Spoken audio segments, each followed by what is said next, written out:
TMC और लेप INDI alliance में है। टीएमसी और लेप दोनों वोट बैंक अपीजमेंट की पॉलिटिक्स करते हैं।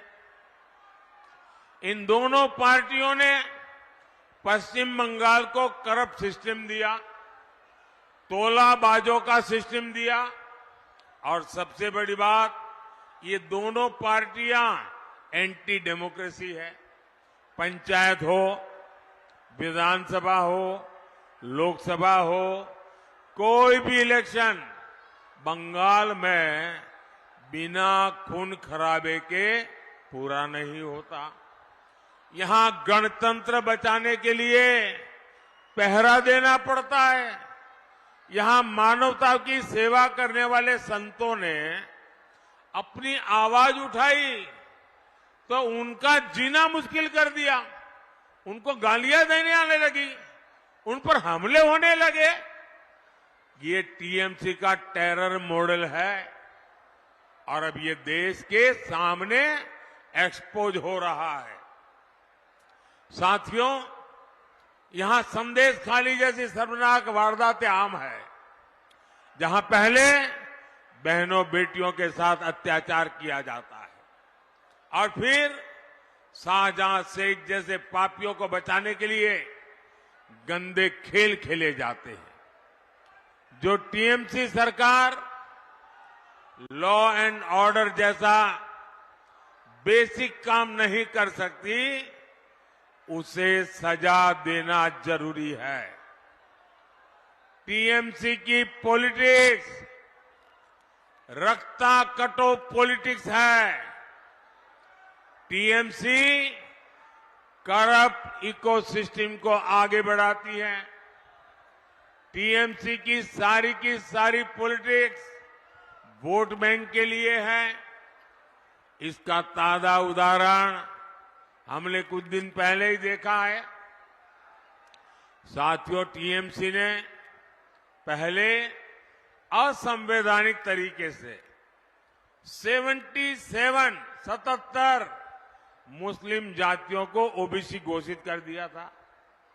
लेकिन अब जब हाईकोर्ट का फैसला आ गया तो इनके लिए कराए पर पानी फिर गया। अब हाईकोर्ट का फैसला तो इन्हें मानना ही पड़ेगा। इनकी साजिश पर ब्रेक लग गया है।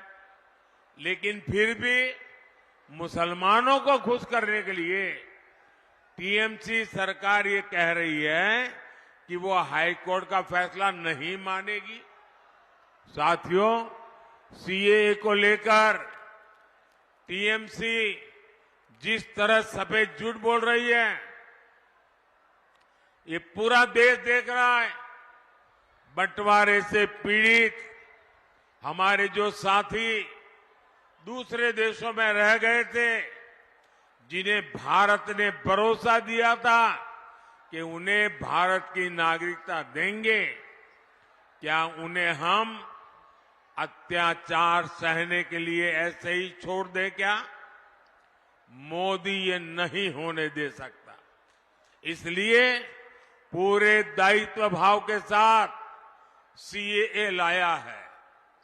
ये नागरिकता देने का कानून है, ये नागरिकता छीनने का कानून नहीं है। लेकिन टीएमसी इसे लेकर भी भ्रम फैलाती रहती है। किस लिए? सिर्फ और सिर्फ अपने वोट बैंक को डराने के लिए, ताकि वो टीएमसी का खेमा न छोड़े। साथियों, टीएमसी और सुशासन का दूर दूर तक कोई नाता नहीं है। बंगाल में सुशासन दूरबीन से खोजने पर भी नहीं मिलता। बंगाल में सुशासन माइक्रोस्कोप से तलाशने पर भी नहीं मिलता। मोदी ने पूरे देश में 12 करोड़ परिवारों तक नल से साफ पानी पहुंचाया है। लेकिन बंगाल में लोग आज भी आर्सेनिक वाला पानी पीने के लिए मजबूर है। मोदी शहरों में गरीबों और मिडिल क्लास को पक्के घर दे रहा है।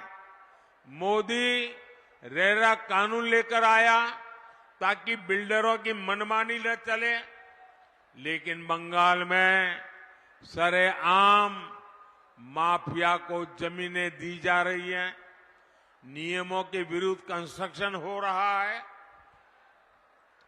मोदी गरीबों के लिए सस्ते सिलेंडर की योजना चला रहा है, इससे यहां के लाखों बहनों को लाभ हो रहा है, लेकिन टीएमसी सरकार इसमें भी रोड़े अटका रही है। साथियों, देश में करीब 6 करोड़ बुजुर्ग हैं जिनकी आयु 70 वर्ष से ऊपर है। आने वाले समय में ये संख्या और बढ़ने वाली है। ये परिवार के वो सदस्य हैं जिनकी हेल्थ का खर्च हर परिवार को उठाना पड़ता है। अब मोदी की गारंटी है कि ऐसे हर बुजुर्ग को 5 लाख रुपए तक मुफ्त इलाज मिलेगा। भाइयों और बहनों, अब रक्ता कटो पॉलिटिक्स, करप्शन और अपीजमेंट पॉलिटिक्स की जगह पॉलिटिक्स ऑफ परफॉर्मेंस को चुनना है। जादवपुर से हमारे उम्मीदवार मेरे बहुत पुराने साथी अनिर्बान गांगुली जी को मिला।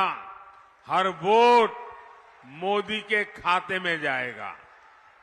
आपको कोलकाता दक्षिण से बहन देबाश्री चौधरी जी को भी विजयी बनाना है।